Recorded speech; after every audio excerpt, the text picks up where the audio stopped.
जय गुरुदेवा जगत गुरुदेवा जय गुरुदेवा जगत गुरुदेवा जय गुरुदेवा जगत गुरुदेवा जय गुरुदेवा जगत गुरुदेवा जय गुरुदेवा।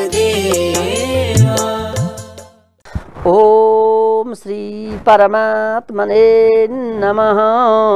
राधाराधित योगी some राधाराधकमव्ययं Radha मनोहरं वन्दे राधयार्हितमानसं श्रीमदहंस समारम्भां निम्बभास्कर मध्यमाम् अस्मदाचार्यपर्यन्तां वन्दे गुरुपरम्पराम्।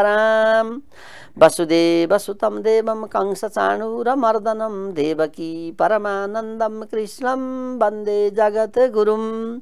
जय जय श्री राधे। जगद्गुरु नेपाल संसार केन्द्र प्रथम जगद्गुरु पीठ प्राचीन हरिद्वार चतराधामको प्रस्तुति जगद्गुरु सन्देश कार्यक्रममा यहाँहरू सबैलाई हामी हार्दिक हार्दिक हार्दिक नमन गर्दछौँ, स्वागत गर्दछौँ र यहाँहरूको उत्तरोत्तर प्रगतिको कामना गर्दै मङ्गलमय शुभकामना व्यक्त गर्दछौँ। भक्त भागवत के छ? हामी सबै आराम छौँ। भगवानको अनुकम्पा हामीलाई बर्सिरहेको होला? पक्कै पनि। जीवन हो, सधैँभरि एकनाश हुन्छ भन्न सकिन्न।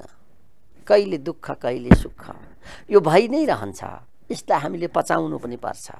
किनभने सुखस्यानन्तरम दुःखम दुःखस्यानन्तरम सुखम चक्रवत् परिवर्तन्ते दुखानि च सुखानि च। शास्त्रले कति राम्ररी हामीलाई चित्त बुझाइदिन्छ है, कति राम्ररी चित्त बुझाइदिन्छ। अध्ययन गर्न हामीले यदि खोज्यौँ, अध्ययन गर्न हामीले सक्यौँ र अध्ययनतिर हामीले आफूलाई अलिकति अग्रसर गरायौँ भने वास्तवमा बडो आनन्दको छ जीवन त। किनभने मनुष्य जीवन नै एउटा यस्तो जीवन हो जसमा बुद्धि र विवेक दुईटै कुरा मिसिएको छ। जुन जीवनमा बुद्धि र विवेक दुईटै पाउन सकिन्छ। मनुष्य सृष्टिको सर्वोत्कृष्ट रचना भगवानको सृष्टिमा मनुष्यभन्दा सर्वोत्कृष्ट सृष्टि कुनै छँदै छैन। यसैमाथि भगवानको दृष्टि पनि परिराखेको छ विशेष किसिमले। र जोसँग विशेष किसिमका दृष्टि पर्छन् ती व्यक्तिहरूले कस्ता राम्रा काम गर्छन्। भक्त भागवतमा आज हजुरहरूलाई एउटा सुनाउँ है त। राष्ट्रिय गङ्गाको वन्दना भन्ने कुरा। राष्ट्रिय गङ्गाको वन्दना, राष्ट्रिय गङ्गा नाम वन्दना। गण्डकी कौशिकी कोका राप्ती नारायणी तथा बागमती तमसा शुक्ला त्रिशूली त्रियुगा प्रभा मेची काली तथा भेरी मर्स्याङ्दी स्वर्णदा नदी अरुणा कनका सीता कमला पापनाशिनी। सुनिराख्नु होला, यी हाम्रा देशभित्रका नदीहरू। हामी कतिलाई थाहै छैन होला हाम्रो देशभित्र कुन कुन नदी छन्, कहाँ कहाँ छन्, तिनको महत्त्व के हो हामीलाई थाहै छैन होला। मैले कतिवटा नदीका नाम भनिसकेँ, हजुरले गने पनि हुन्छ। गण्डकी कौशिकी कोका राप्ती नारायणी तथा बागमती तमसा शुक्ला त्रिशूली त्रियुगा प्रभा मेची काली तथा भेरी मर्स्याङ्दी स्वर्णदा नदी अरुणा कनका सीता कमला पापनाशिनी मधु हिमतिला वृद्धा अरुणा विष्णु प्रभा लिखु राप्ती दुग्धवती स्वर्णा यशोदा पद्मजा तथा कर्णाली वरुणा भोटे नदी, भोटे कोशी भन्छौँ नि हामी। कावेली चतिलोत्तमा गोदावरी शुभा गङ्गा शङ्करी कष्टनाशिनी अरुणा वरुणा ताम्रा स्वर्णा दुग्धा तमोरिका भोट गङ्गेति सप्तैता मिलिता सप्तकौशिकी। सप्तकोशी जसलाई हामी भन्छौँ, त्यो सप्तकोशीमा मिसिएका 7वटा नदीहरू अरुणा वरुणा ताम्रा स्वर्णा दुग्धा त्वम तमोरिका भोट गङ्गेति सप्तैता मिलिता सप्त कौशिकी। अरुण वरुण तामा कोशी सुन कोशी दुध कोशी तमोर र भोटे कोशी, यी सातवटा कोशीहरू हजुरलाई याद छ होला, धेरैलाई थाहा होला, धेरैलाई थाहा नहोला, तर फेरि याद गरौँ। अरुणा वरुणा ताम्रा स्वर्णा दुग्धा तमोरिका भोट गङ्गेति सप्तैता मिलिता सप्त कौशिकी। गर्दै जानु है। कतिवटा नदी हाम्रो देश नेपाल कस्तो रहेछ, कतिवटा नदीहरू रहेछन्, कस्तो किसिमले यो देश अगाडि बढेको रहेछ र यो देशलाई हामीले कसरी बनाउनुपर्छ, किन बनाउनुपर्छ भन्ने कुराको मर्म यहाँभित्र मजाले पाइन्छ। महाकाली तथा सेती भेरी कर्णाली मेवच स्नानकाले स्मरे नित्यम महापातकनाशनम। स्नानकाले स्मरे नित्यम, हामीले बिहान स्नान गर्ने बेलामा यी नदीहरू महाकाली तथा सेतिम भेरिम कर्णालीमेव च स्नानकाले स्मरे नित्यम महापातकनाशनम। यस्ता महापातकहरूलाई हामीले नजानिकन गरिएका महापातकहरू, ठुल्ठुला पापहरूलाई पनि नाश गर्न सक्ने, बगाइदिन सक्ने, पखालिदिन सक्ने त्यस्ता नदीहरू हाम्रो देशमा छन्। नेपाल स्थायीमा गङ्गा आसाम दर्शन बन्दनाद स्नान मात्रेण सर्वेषां नश्यन्ति पापराशयः। गङ्गायां समीपे नित्यं वसन्ति सर्वदेवता साधु सन्त महात्मानः तपः कुर्वन्ति सर्वदा। यिनै नदीहरूको नजिकमा सबै सन्त महन्तहरू, सज्जनहरू बस्छन्, स्नान गर्छन्, नित्यम त्यहाँ सधैँ रहेर साधु सन्त महात्मा न तपः कुर्वन्ति सर्वदा। साधु सन्तहरू त्यहाँ रहेर तपस्या गरिरहेका हुन्छन्। पुण्यधनेन सम्पन्ना नेपाल भू सुदुर्लभा नेपालस्था जना सर्वे भाग्यवन्तो हि सर्वदा। पहिले भनिसकौँ, त्यसपछि हामी अगाडि बढौँ। गङ्गाष्टकमिदं स्तोत्रम पठम नित्यं समाचरेत् लब्ध्वा दीर्घायुरारोग्यम सफलम जीवनम भवेत्। यो 8वटा श्लोकमा अघि गङ्गाहरूको प्रार्थना गरिएको छ। त यो कसले बनायो होला, हामी विचार गरौँ। हाम्रा पिता पुर्खादेखि लिएर अहिलेसम्म पनि नेपालको बारेमा यी नदीहरू छन् भनेर सबै भन्न सक्ने हामी बिरलै हौँला भक्त भागवत। यत्तिका विधि नदीहरू हाम्रो देशलाई सिञ्चित गरिरहेका छन्, सिञ्चित गरेर उनीहरू गइरहेका छन्, सिञ्चन भइराखेको छ। नेपालको माटोलाई यस्ता पवित्र नदीहरूले अनवरत रूपमा सिञ्चन गरेर हामीलाई पालन पोषण गरिराख्नु भएको छ, हो कि होइन? किनभने यो नदी र जमिन हेरौँ है भक्त भागवत, नदी र जमिनको कुरा गर्दा यी आमा बराबर हुन्। आमाका 4वटा रूप हुन्छन्। हामीले आमाका 4वटा रूपलाई, एउटा जन्म दिने आमा, अर्को गौमाता, गाई पनि हाम्रो दोस्री आमा नै हुन्। आमा पछि कि आमा हामीले गाईलाई नै मान्छौँ। तेस्रो गएर जमिन र जल। अब यति भइसकेपछि हामीलाई बाँच्न बडो आनन्द हुन्छ, बडा सहज हुन्छ। तर आज हामीले हाम्रै देशमा भएका यस्ता नदीहरूको न हामी वन्दना गर्छौँ, वन्दना पनि हामी गर्दैनौँ। जुन नदीको पानीले सिञ्चित भएर जुन जमिनबाट हामीले अन्न खाइराखेका छौँ, जहाँका नदीहरूद्वारा हामीले पिउने पानी पाइराखेका छौँ, जहाँका नदीद्वारा हाम्रा खेतबारीहरू, वन जङ्गलहरू हराभरा भएका छन्, त्यस्ता नदीहरूको हामीले कहिल्यै गुणगान गर्दैनौँ, कहिल्यै हामीले नामै सम्झँदैनौँ, कहिल्यै सम्झँदैनौँ। अनि हामी सम्झन्छौँ त कहाँ भन्दा आफ्ना नदीहरूलाई बिर्सिएर अनि अन्त का नदीहरूको चाहिँ नाम हामी हरेक दिन बिहान बिहान हामी सम्झन्छौँ। ठिक छ नि, नदी सबै ठाउँका हाम्रा लागि अत्यन्त आदरणीय छन्, पूज्य छन्, वन्दनीय छन्। नदीको लागि हामीले तेरो र मेरो भन्नु छैन, जल सबैको साझा हो।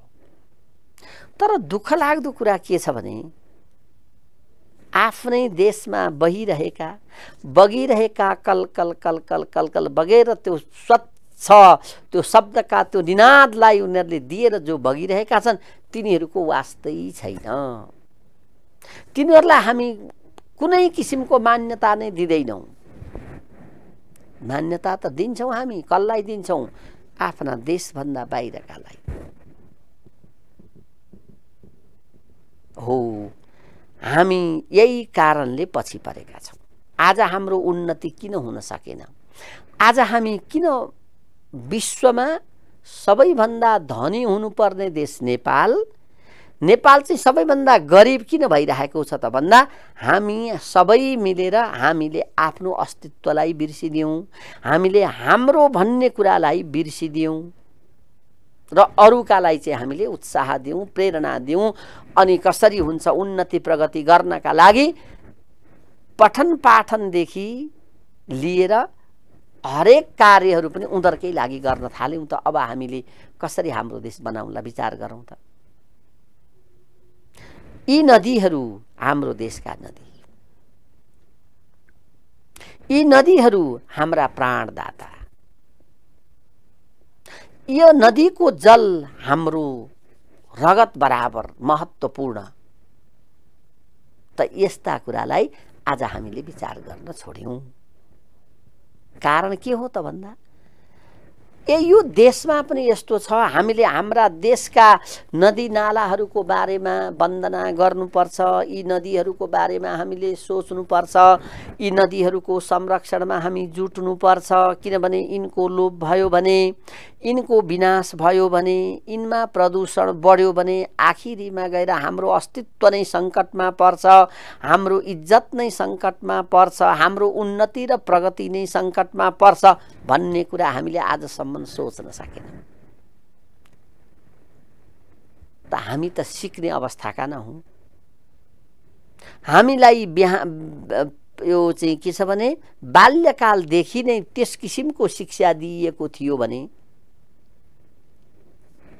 नगर्ने त हामी होइन। अरूका देशका लागि त हामी गर्छौँ भने आफ्ना देशका लागि गर्दैनौँ। आज पाठ्य पुस्तकहरूमा हेऱ्यो भने अन्त अरू नदीहरूका बारेमा खुब पढ्न पाइन्छ, पढाउन पाइन्छ। तर हाम्रो देशमा भएका यी सयौं नदीहरूको बारेमा बिरलै मात्रै पाइन्छ। दर्शक महानुभाव, एक किसिम हामी कस्ता भयौँ यो कुरा बुझ्नै नसक्ने अवस्था भइसक्यो। हामीलाई त यस्तो लाग्न थालिसक्यो कि नराम्रो कुरा चाहिँ राम्रो लाग्न थालिसक्यो, राम्रो कुरा चाहिँ नराम्रो लाग्न थालिसक्यो। हामी त्यतातिर अभ्यस्त भइसकेका छौँ।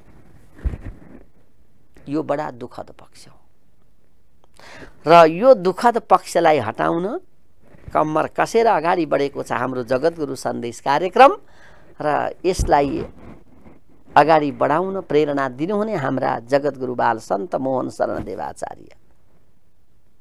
अब हामीले जुट्नु परेको छ। केका लागि? देश बनाउनका लागि। केका लागि? आफू बनिनका लागि। केका लागि? सबैको कल्याण होस् भन्नका लागि। हामी केवल आफू मात्रै बन्न चाहदैनौँ र हामी त चाहन्छौँ गण्डकी कौशकी कौशिकी कोका राप्ती नारायणी तथा बागमती तमसा शुक्ला त्रिशूली त्रियुगा प्रभा। यो हरेक नदीहरू जो यी नदीहरूको छेउमा हुनुहुन्छ, जसको सन्निकटमा रहनु भएको छ, उहाँहरूलाई थाहा होला नै नदीहरूको महत्त्व। अथवा हामी चाहे सप्तकौशिकीको किनारमा किन नबसौँ, हामीलाई कर्णाली नदीको महत्त्व थाहा हुन्छ। या हामी भोटे कोशीको किनारमा किन नबसौँ, हामीलाई तामा कोशीको किनारको बारेमा जानकारी हुन्छ, मर्म थाहा हुन्छ। आखिरी कुरो त उही नै हो। जसरी हामीले खानाका लागि जो भात अघि मिठो शब्द माम हामी पकाउँछौँ नि, यदि ठुलो भाँडामा माम पकाइएको छ त्यस्तै भएर पाको कि पाकेर भनेर छाम्नु पर्यो भने एउटा सितो छाम्यौँ भने हामी ल माम पाकेछ, भात पाकेछ भन्छौँ नि। सबैलाई हामी छाम्दैनौँ, चिमोट्दैनौँ, मिच्दैनौँ। त्यसै गरी एउटा नदीको महत्त्व बुझेपछि हामीले सबै नदीको महत्त्व बुझ्न सक्छौँ, यसमा त कुनै शङ्का छैन। परन्तु आजसम्म हामीलाई यस किसिमका नदीहरूको बारेमा ज्ञानै कसैले दिएन। दुःखको कुरा त यो पो छ त। हाम्रो देशको बारेमा, हाम्रो देशको महत्त्वको बारेमा, हाम्रो देशमा भएका मठ मन्दिरको बारेमा, हाम्रा देशमा भएका डाँडा काँडाहरूको बारेमा, नदी नालाहरूको बारेमा, कुना कन्दराको बारेमा, गुफाहरूको बारेमा, ताल तलैयाको बारेमा, हिमालको बारेमा, अग्ला अग्ला शिखरहरूको बारेमा, वन जङ्गलको बारेमा खै हामीले जानकारी पायौँ। हामी त आफ्नै देशबाट अपरिचित छौँ। हामीलाई हाम्रो देशको परिचय नै थाहा छैन, कहाँ के छ भन्ने कुरा। अनि हामी कसरी अगाडि बढ्न सकौँला? शास्त्रले के भन्छ अथवा हाम्रा आराध्य देवहरूले हामीलाई के बताउनुहुन्छ? ए मनुष्य, तिमीले आफ्नो जन्मभूमिलाई माया नमार, जन्म दिने आमाको कदर गर र जन्मभूमिको सम्मान गर, त्यसको उन्नति र प्रगतिमा लाग। अन्तको उन्नति र प्रगति देखेर तिमी त्यतैतिर लोभियौ, त्यतैतिर फस्यौ भने यो तिम्रो लागि राम्रो कुरा हुँदैन। किनभने तिमीले सकुन्जेली त त्यहाँको त्यो उन्नति र प्रगतिमा बसेर केही गरौला, तब जब तिम्रो त्यो अन्तिम अवस्था हुन्छ तिमी बेसहारा हुन्छौ, तिमीलाई कसैले हेर्नेवाला छैन। त्यसैले तिमीलाई सबभन्दा प्यारो त हुन्छ के भन्दा जननी र जन्मभूमि। भगवान रामचन्द्रबाट यही उद्गार व्यक्त भएको होइन त? अपि स्वर्णमयी लङ्का न मे लक्ष्मण रोचते, जननी जन्मभूमिश्च स्वर्गादपि गरीयसी। यो कथा धेरैलाई थाहा छ। जब लङ्कामा विजय प्राप्त भयो, लक्ष्मणले दाजुलाई अनुरोध गरे, दाजु हे मेरा प्यारा दादा, अब हजुर त यो स्वर्णमयी लङ्कामा अर्थात् अत्यन्त सम्पन्न धन धान्यले पूर्ण भएको त्यस्तो लङ्का जो स्वर्णमयी थियो, भनेको जताततै सम्पन्नताले युक्त भएको थियो। यस्तो राज्य, यस्तो राष्ट्र आज हाम्रो हातमा आइलाग्यो।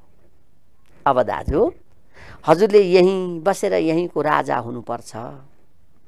अब हजुर अन्त जाने होइन है। कस्तो स्वच्छ विचार राखेर पवित्र मनले एउटा भाइले दाजुलाई भन्ने कुरा त यही नै हो नि। विजय प्राप्त भयो, लक्ष्मणले त्यो भने, भगवान रामचन्द्रको भित्र मनमा भक्कानु फुट्यो। के मैले अयोध्यालाई छोडेर यहीँ बस्नु उपयुक्त होला त? के मैले यो युद्ध गरेर जितेको त्यही अयोध्यालाई माया मारेर यो लङ्कामा, स्वर्णमयी लङ्कामा सम्पन्नशाली, सम्पन्नताले युक्त भएको, परिपूर्ण भएको लङ्का प्राप्त गर्नकै लागि हो त? मेरो गन्तव्य यति नै हो? मलाई मेरो अयोध्याले के भन्ला? त्यहाँलाई छोडेर म यहाँ आएर बस्दा के होला भन्ने जस्ता धेरै कुराहरू मनमा खेले र अन्तिममा निष्कर्ष निक्लियो, ओहो यस्तो कार्य मबाट हुन सक्दैन। मैले लङ्का जित्नुको अर्थ धन खोजेको होइन। मैले लङ्कामा विजय प्राप्त गर्नुको अर्थ अब मैले अयोध्या त्यागिदिनु हो भन्ने कुरा होइन। किनभने जुन अयोध्याको हावापानीले म यत्रो भएँ, जुन अयोध्याको हावापानीले मलाई यो बुद्धि आयो, मलाई यो शक्ति आयो, यो बल प्राप्त भयो, यो तागत प्राप्त भयो, अब त्यसैलाई मैले बिर्सने। भगवानका मनमा हजारौं लाखौं ज्वार भाटाहरू आए। एकातिर भाइले भनेको आवाज सम्झनुहुन्छ, एकातिर भाइले भनेका ती सल्लाहलाई सम्झनुहुन्छ, अर्कातिर झलझली सम्झनुहुन्छ आफ्नो अयोध्यालाई। वास्तविकता के हो? उहाँका मनबाट विचार आयो र प्रस्फुटन भयो, अपि स्वर्णमयी लङ्का न मे लक्ष्मण रोचते। हे लक्ष्मण भाइ, तिमीले जुन कुरा भन्यौ नि बडा राम्रो कुरा गर्यौ। तिमीले भन्नु ठिक हो, मेरै भलाइका लागि तिमीले यो कुरा सोचेका हौ। परन्तु हेर, जननी जन्मभूमिश्च स्वर्गादपि गरीयसी। हेर, जन्म दिने आमा र जन्मभूमि स्वर्गभन्दा पनि महान हुन्छन्। Mother and motherlands are greater than heaven. यसभित्र कति मर्म रहेको छ। आज हाम्रो दुनियाँ, आजको हाम्रो समाज अगाडि बढेको छ कसरी भन्दा हाम्रा कर्तव्यहरू बिर्सँदै हामी अगाडि बढेका छौँ। आज बाबुआमाप्रतिको कर्तव्य के हो भनेर हाम्रा छोराछोरीहरूले बिर्सने अवस्था आइसकेको छ। हामी परिवारमा कसरी मिलेर बस्नुपर्छ भन्ने भावना आज हाम्रो अधिकांश युवा पुस्तामा हराउन थालेको, लोप हुन थालेको अवस्था देखा परेको छ। यो कति दुःख लाग्दो कुरा हो। बुवा आमा प्रतिको कर्तव्य छोराछोरीले बिर्सनु, यो भनेको बडो घातक कुरा हो। घातक किन घातक भन्दा आजका छोराछोरी भोलिका बाबुआमा न हुन्। फेरि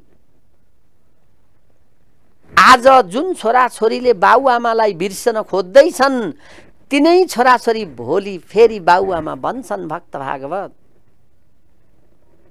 अनि आज उनीहरूले जे गरेका छन् भोलि उनीहरूलाई त्यही कुरा प्राप्ति हुन्छ। As you sow you reap. जस्तो तिमीले जे रोप्छौ त्यही फल प्राप्त गर्छौ, यही न हो? जे खेती लगायो त्यही न प्राप्त गर्छौ हामी। आज यो भावना, यो विचार हाम्रो समाजबाट लोप हुँदैछ। कारण के हो त भन्दा हाम्रो पठन पाठन बिग्रियो। हाम्रा पाठ्यक्रमहरू बडा आधुनिक बने, यस्ता आधुनिक बने, यस्ता क्रान्तिकारी बने जसले आफैलाई बिर्साइदिए। हामीले थाहै पाउन छोड्यौं। अक्कल बिनाको नक्कल हुन थाल्यो। हो, यो अक्कल बिनाको नक्कलले अब हामीलाई डुबाउनु भन्दा सिवाय केही छैन। यो अवस्थाबाट हामीले डुब्नु हुँदैन। त्यसैले जननी जन्मभूमिश्च स्वर्गादपि गरीयसी। आज हामीलाई यो सन्देश, जन्म दिने आमा भन्ने बित्तिकै पिता, बुवाको नाम यसै आइहाल्यो। किनभने बुवा र आमा नभइकन हामीले यो संसार देख्न पाउनेवाला थिएनौँ।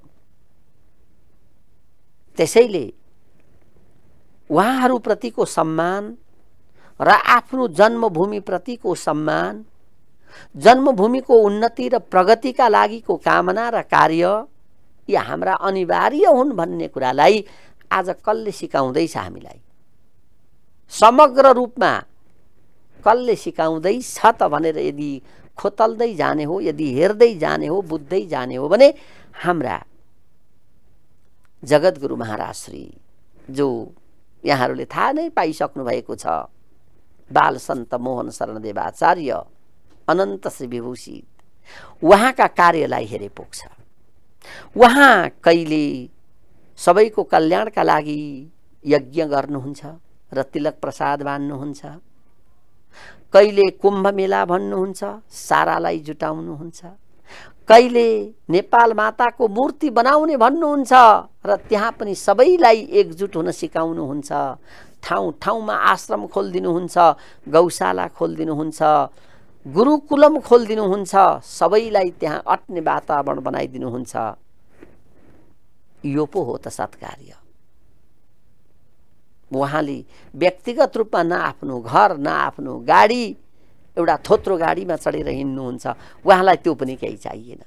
कुनै राम्रो लाउनु, मिठो खानु, मोज मस्ती गर्नु उहाँको जीवनमा त्यो टाढै छ। उहाँ त जीवनलाई हत्केलामा राखेर, ज्यानलाई हत्केलामा राखेर मान र सम्मानको वास्ता नगरिकन, अपमानको वास्ता नगरिकन उहाँ एकनास आफ्नो देश र जनताको उन्नति र प्रगतिको लागि उहाँ अगाडि बढ्नु भएको छ। यस्ता व्यक्तिप्रति हामीले के गर्नुपर्छ अब सोच्ने बेला आएको छ भक्त भागवत। र यही सोच्नका लागि हाम्रो जगद्गुरु सन्देश, जगद्गुरु कृष्णम वन्दे जगद्गुरु जसलाई हामी भन्छौँ, त्यो कृष्णबाट सम्बन्ध गाँसिएको यो जगद्गुरु, कृष्णम वन्दे जगद्गुरुम, त्यो भगवान श्री कृष्णसँग गाँसिएर आउनुभएका हाम्रा जगद्गुरु जो निम्बार्क सम्प्रदायमा समाश्रित हुनुहुन्छ। त उहाँबाट हामीलाई यस्तै पवित्र भावहरू आइरहेका छन्। हामीले त्यो सिक्नु परेको छ, हामीले अगाडि बढ्नु परेको छ र हामीले हाम्रो कर्तव्यलाई थाहा पाउनु परेको छ। अनि मात्रै हाम्रो जीवन अगाडि बढ्न सक्छ। र यिनै भावनाहरू हामी बुझौँ, यिनै भावनालाई हामी अगाडि लैजाउँ र आफ्नो कर्तव्यलाई नबिर्सिकन देश र जनताको उन्नति र प्रगतिका लागि अगाडि बढौँ भन्ने महाराज श्रीका जुन भावना छन्, उहाँका जुन विचार छन्, त्यसमा हामीले साथ दिनु परेको छ।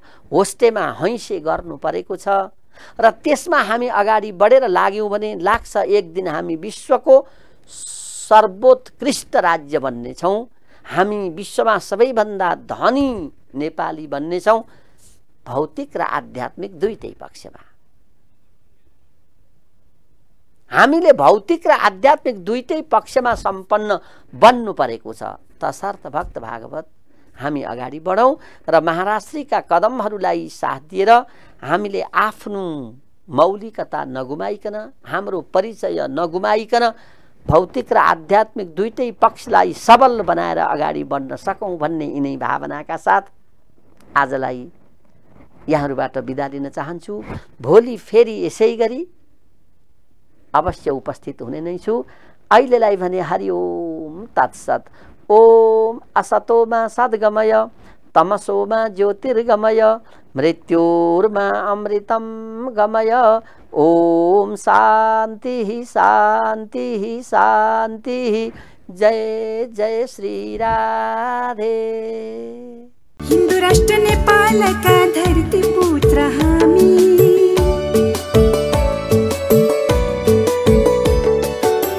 हिंदू राष्ट्र नेपालका धरती पुत्र हामी, पायौँ आज जगत गुरु बन्यौँ भाग्यमानी, पायौँ आज जगत गुरु बन्यौँ भाग्यमानी। धन्य हो नेपाल, नेपालीको गौरव, हाम्रो यहाँ स्थान बढेछ, आज नेपालकै मान बढेछ।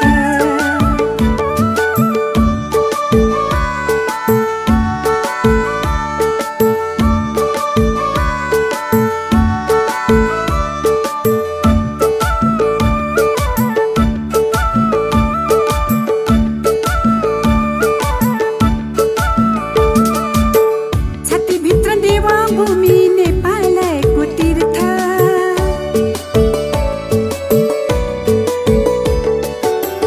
छातीभित्र देवभूमि नेपालको तीर्थ, खिलेको छ राष्ट्रियता सुना इष्ट मित्र, खिलेको छ राष्ट्रियता सुना इष्ट मित्र। धन्य हो नेपाल, नेपालीको गौरव, हाम्रो यहाँ स्थान बढेछ, आज नेपालकै मान बढेछ।